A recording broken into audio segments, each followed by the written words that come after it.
नमस्कार, स्वागत आहे आपलं सगळ्यांचं आजच्या व्हिडिओमध्ये. तर चला आजच्या व्हिडिओला सुरुवात करत आहे. नजरेतून उतरलेल्यांना पुन्हा कधीच आयुष्यात स्थान देऊ नका. मित्रांनो, आपल्या आयुष्यात खूप लोक येतात आणि जातात. काही लोक इतके जवळ येतात की आपण त्यांना आपल्या मनात एक खास जागा देतो आणि त्यांच्यावर डोळे झाकून विश्वास ठेवतो. सुरुवातीला सगळं खूप छान वाटतं. त्यांचं बोलणं, त्यांचा आपलेपणा, त्यांची काळजी, सगळं काही अगदी खरं वाटतं आणि आपणही त्या नात्यात पूर्णपणे गुंतून जातो. पण हळूहळू काही गोष्टी बदलायला लागतात. त्यांचं वागणं बदलतं आणि आपल्याला जाणवायला लागतं की काहीतरी चुकतंय. आपण त्या गोष्टीकडे सुरुवातीला दुर्लक्ष करतो, कारण आपल्याला ते नातं तुटू द्यायचं नसतं. पण आतून सगळं समजत असतं. सतत दुखावणं, अपमान करणं, दुर्लक्ष करणं या सगळ्या गोष्टी मनावर परिणाम करायला लागतात. एक वेळ अशी येते की आपलं मन पूर्णपणे थकतं आणि मग आपण एक निर्णय घेतो की आता पुरे. हे नातं फक्त नावापुरतं असतं. त्याला आता काही अर्थ राहिलेला नसतो. जिथे विश्वास नाही, आदर नाही, तिथे प्रेम टिकत नाही. म्हणूनच जे एकदा नजरेतून उतरतात त्यांना पुन्हा आयुष्यात स्थान देणं म्हणजे स्वतःलाच पुन्हा पुन्हा त्रास करून घेणं असतं. मित्रांनो, आयुष्यात कधी कधी कठोर निर्णय घ्यावेच लागतात. म्हणून या गोष्टी समजून घेणं खूप गरजेचं आहे.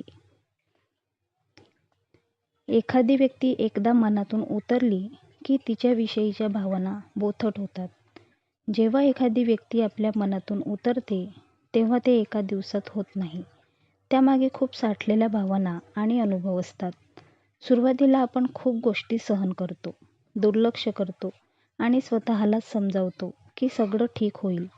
पण प्रत्येक वेळेस जेव्हा तीच व्यक्ती आपल्याला दुखावते तेव्हा मनात एक छोटी जखम तयार होते.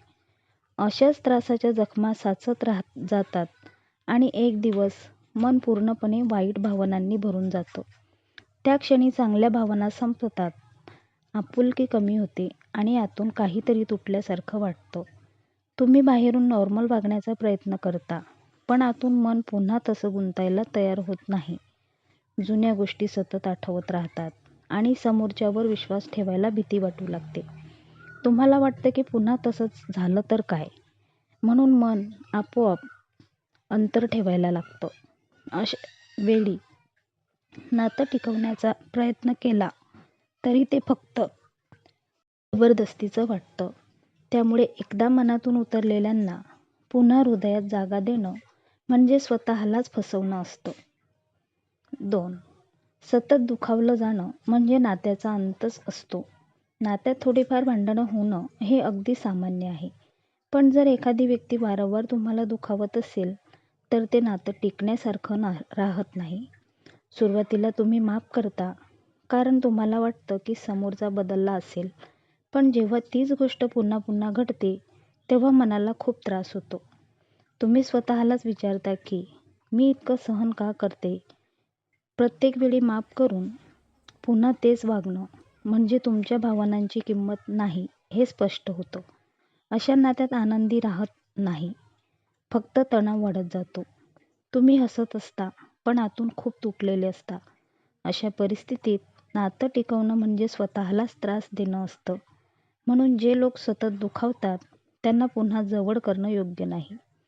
नंबर 3. विश्वास तुटला की सगळं संपतं.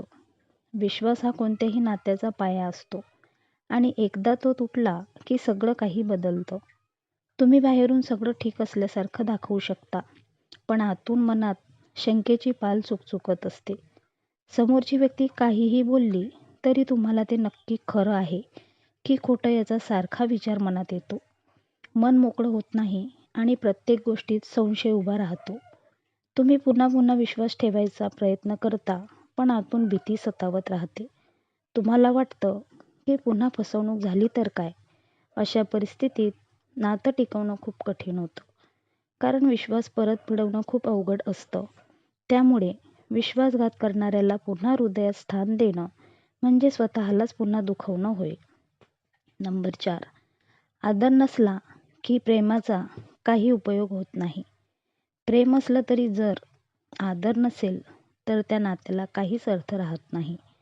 आदर हा प्रत्येक नात्याचा पाया असतो आणि तो वागण्यातून दिसतो.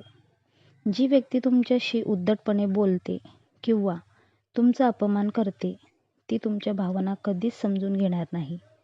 अशा नात्यात हळूहळू तुमचा आत्मविश्वास कमी होतो. तुम्ही स्वतःलाच दोष द्यायला लागता आणि स्वतःची किंमत विसरता. तुम्हाला वाटायला लागतं की कदाचित चूक माझीच आहे. पण खरं म्हणजे चूक समोरच्या व्यक्तीची असते. जिथे आदर नाही तिथे प्रेम टिकत नाही. त्यामुळे अशा नात्याला पुन्हा संधी देणं म्हणजे स्वतःच्या सन्मानावर तडजोड करणं होय. Tip number 5. सतत गृहीत धरलं जाणं मनाला आतून तोडतं. जेव्हा एखादी व्यक्ती तुम्हाला गृहीत धरते तेव्हा सगळ्याच त्रास इथेच होतो. कारण इथे उघडपणे काही वाईट होत नाही, पण आतून सगळं तुटत जातं. सुरुवातीला तो किंवा ती तुमच्यासाठी वेळ काढतो, काळजी घेतो, तुमचं ऐकतो आणि तुम्हालाही वाटतं की हे नातं खूप खास आहे. पण हळूहळू त्याचं वागणं बदलायला लागतं. तुमच्या मेसेजला उशिरा रिप्लाय, भेटायला वेळ नाही, बोलताना लक्ष नाही आणि तुम्हाला जाणवतं की आता तुम्ही प्रायोरिटी राहिले नाही. तुम्ही मात्र तसंच देत राहता. वेळ, प्रेम, साथ सगळं काही. पण समोरचा तुम्हाला हलक्यात पाहायला लागतो. आता तो तुम्हाला महत्त्व देत नाही. तुम्ही कितीही प्रयत्न केला तरी त्याला तुमच्या असण्या आणि नसण्याने फरक पडत नाही. उलट तुम्हीच जास्त अटॅच होता आणि तो जास्त दूर जात राहतो. अशा वेळी मनात प्रश्न येतो की मी इतकं का देतोय आणि मला परत काय मिळतंय? अशा नात्यात राहणं म्हणजे रोज थोडं थोडं तुटत राहणं. म्हणून जे तुम्हाला गृहीत धरतात त्यांना पुन्हा हृदयात स्थान देणं म्हणजे स्वतःच्या भावनांचा अपमान करणं होय. Tip number 6. गरजेनुसार जवळ येणारी लोक कधीच खरी नसतात. काही लोक असतात जे फक्त त्यांच्या गरजेनुसार तुमच्याशी जवळीक ठेवतात आणि हे सुरुवातीला आपल्याला कळतही नाही. जेव्हा त्यांना काही काम असतं, आधार हवा असतो किंवा त्यांना कोणी ऐकून घेणारं लागतं तेव्हा ते तुमच्याकडे येतात, गोड बोलतात, प्रेम दाखवतात. तुम्हालाही वाटतं की हे नातं खरं आहे आणि तुम्ही मनापासून त्यांना साथ देता. पण जसं त्यांचं काम संपतं, त्यांची गरज पूर्ण होते, तसं ते हळूहळू दूर जाऊ लागतात. तुमच्याशी संपर्क कमी होतो, बोलणं कमी होतं आणि तुम्ही विचार करत बसता की अचानक असं काय बदललं? खरं म्हणजे काहीच बदललेलं नसतं. ते सुरुवातीपासूनच तसे आहात. तुम्हीच त्यांना खरं आहे असं समजून गुंतलेलं असता. अशा लोकांसोबत राहिलं की मनात असुरक्षितता वाढते आणि विश्वास ठेवण्याची ताकद कमी होते. त्यामुळे जे लोक गरजेनुसार जवळ येतात आणि दूर जातात त्यांना पुन्हा आयुष्यात जागा देणं म्हणजे स्वतःलाच वापरून घेऊ देणं होय. Tip number 7. तुमच्या भावनांशी खेळणारी लोक कधीच आपली नसतात. काही लोक खूप स्मार्ट असतात. ते तुमच्या भावना ओळखतात आणि त्याचाच फायदा घेतात. त्यांना माहीत असतं की तुम्ही त्यांच्यावर प्रेम करता, त्यांच्यासाठी काहीही कराल आणि ते ह्याच गोष्टीचा फायदा करून घेतात. कधी ते खूप जवळ येतात, खूप प्रेम दाखवतात आणि तुम्हाला वाटतं की सगळं छान सुरू आहे. पण अचानक ते तुमच्यापासून दूर जातात. त्यांचं तुमच्या प्रती वागणं अतिशय थंड होतं आणि तुम्हाला काहीच समजत नाही. तुम्ही विचार करत राहता की चूक काय झाली? मग ते पुन्हा येतात आणि सगळं नॉर्मल करतात.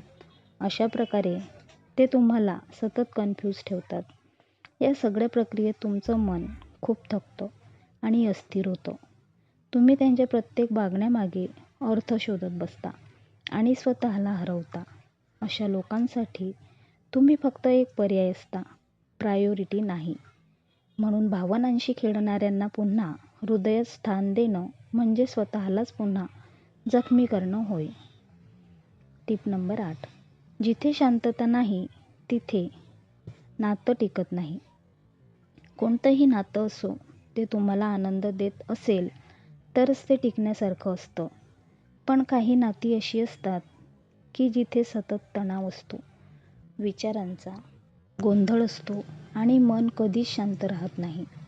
तुम्ही सतत त्या व्यक्तीच्या वागण्याचा विचार करत राहता. तो काय बोलेल, का बोलेल, पुढे काय होईल हे सगळं डोक्यात चालू राहतं. अशा नात्यात तुम्ही स्वतःला हरवता. तुमचा वेळ, ऊर्जा आणि मानसिक शांती सगळं या नात्यात खर्च होते. घरात असतानाही मन शांत नसतं आणि बाहेर असतानाही त्याचं विचारात असता. हळूहळू तुम्ही थकून जाता आणि आयुष्यातला आनंद कमी होतो. म्हणून जिथे मनाला शांतता नाही तिथे ते नातं ठेवण्याचा काहीच उपयोग होत नाही. अशा लोकांना पुन्हा जवळ करणं म्हणजे स्वतःच्या शांततेचा त्याग करणं होय. Tip number 9. बदलण्याच्या आशेवर नातं टिकवणं चुकीचं असतं. आपण अनेकदा असं मानतो की समोरची व्यक्ती बदलेल, असेल, सगळं ठीक होईल. पण वास्तवात लोक फार कमी असतात जे जसं आहे तसंच वागतात. फक्त थोडा वेळ वेगळं वागतात. सुरुवातीला ते खूप चांगलं वागतात, माफी मागतात, बदलल्याचं दाखवतात आणि तुम्हालाही वाटतं की यावेळी खरंच सुधारले आहेत. पण काही दिवसांनी पुन्हा तेच वागणं सुरू होतं. तुम्ही पुन्हा दुखावले जाता आणि पुन्हा तीच गोष्ट रिपीट होते. अशा सायकलमध्ये तुम्ही अडकून राहता. प्रत्येक वेळी तुम्ही आशा ठेवता आणि प्रत्येक वेळी निराश होता. त्यामुळे बदलल्याच्या आशेवर नातं ठेवणं म्हणजे स्वतःलाच पुन्हा पुन्हा त्रास देणं होय. म्हणून अनेकदा अनुभव घेतला की त्यातून शिकणं गरजेचं आहे. Tip number 10. स्वतःचा आत्मसन्मान सर्वात महत्त्वाचा आहे. शेवटी सगळ्यात महत्त्वाची गोष्ट म्हणजे स्वतःचा आत्मसन्मान. नातं टिकवण्यासाठी आपण खूप वेळ तडजोड करतो, स्वतःला कमी लेखतो आणि समोरच्याला जास्त महत्त्व देतो. पण हळूहळू यामुळे आपलीच किंमत कमी होते. समोरच्याला वाटायला लागतं की काहीही केलं तरी हा किंवा ही सोडून जाणार नाही. अशा वेळी ते तुमच्याशी त्यांच्या मनाला येईल तसे वागतात. पण जेव्हा तुम्ही स्वतःसाठी उभे राहता, तुमची लिमिट ठरवता, तेव्हा परिस्थिती बदलते. आत्मसन्मान जपणं हा स्वार्थ नाही, तर स्वतःवर प्रेम करण्याचा निर्णय आहे. तुमचं मन, तुमच्या भावना आणि तुमची शांतता यांची किंमत ओळखणं खूप गरजेचं आहे. म्हणून जे एकदा नजरेतून उतरले त्यांच्यासाठी स्वतःचा आत्मसन्मान कधीच गमावू नका. मित्रांनो, आयुष्यात प्रत्येकाला जवळ ठेवणं गरजेचं नसतं, पण स्वतःची किंमत जपणं खूप गरजेचं असतं. जी लोकं आपल्याला समजून घेत नाहीत, आपली किंमत करत नाहीत, त्यांच्यासाठी स्वतःला त्रास देणं योग्य नाही. एकदा मनातून उतरलेल्यांना पुन्हा हृदयात स्थान देणं म्हणजे पुन्हा त्याच वेदना पुन्हा पुन्हा अनुभवणं असतं. म्हणून योग्य वेळेवर निर्णय घेणं खूप महत्त्वाचं आहे. स्वतःचा सन्मान, आत्मविश्वास आणि मानसिक शांतता यापेक्षा काहीच मोठं नाही. काही लोकांना आयुष्यातून जाऊ देणं हेच योग्य असतं, कारण सगळेच आपले नसतात आणि हे स्वीकारणं गरजेचं असतं. स्वतःवर प्रेम करा, स्वतःची किंमत ओळखा आणि स्वतःसाठी ठाम निर्णय घ्या. आयुष्य खूप सुंदर आहे, ते चुकीच्या लोकांसाठी वाया घालवू नका. मित्रांनो, दररोज विविध सकारात्मक विचारांसह आपण भेटत असतो. तुमचे जीवनही असेच सकारात्मक विचारांनी भरून जावो. तुमच्या मनातील सर्व चांगल्या इच्छा, आकांक्षा पूर्ण होत तुम्हाला सुख, समृद्धी लाभो, ही ईश्वराच्या चरणी प्रार्थना. मित्रांनो, आजचे विचार जर तुम्हाला आवडले असतील आणि ते पटलेही असतील तर कृपया व्हिडिओला लाईक आणि चॅनलला सबस्क्राईब करायला विसरू नका. उद्या पुन्हा भेटूया नवीन विचारांसह. तोपर्यंत धन्यवाद.